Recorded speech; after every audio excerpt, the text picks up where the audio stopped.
Bonjour, je m'appelle Jérôme Bastianelli et je vais vous parler de la biographie d'Edvard Grieg que je viens d'écrire pour les éditions Actes Sud Musique. Edvard Grieg, on a tous entendu, ou quasiment tous entendu, son œuvre, et notamment deux mélodies, Au matin et dans le hall du roi de la montagne, qui sont deux extraits de Peer Gynt. Parce que c'est des extraits qui ont été repris dans la publicité, au cinéma, par exemple dans M le maudit. Et pourtant, il n'est pas très connu. On connaît assez mal le reste de son œuvre. On connaît en général très peu sa vie.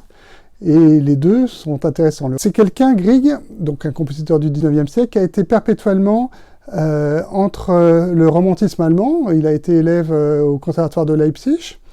À l'époque, après la mort de Mendelssohn, il a été beaucoup influencé par Robert Schumann, et en même temps, ça a été un des principaux artisans de l'indépendance ou de l'affirmation d'une identité norvégienne. Il y a eu un processus d'indépendance de la Norvège tout au long du 19e siècle, et Grieg en a été un des artisans au point de vue plus artistique que politique, mais a été vraiment une figure de ce mouvement d'émancipation de la Norvège.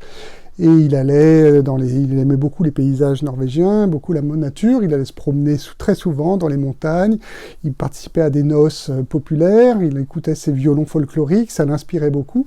Et donc il y a dans son œuvre cette réunion entre cet enracinement dans le romantisme et cette passion pour le folklore de son pays. Et sa vie, en plus, est assez intéressante. Ça a été quelqu'un qui a beaucoup voyagé, à la fois dans son pays et puis en Europe, et puis quelqu'un qui avait beaucoup de caractère. Et je vais vous donner juste un exemple.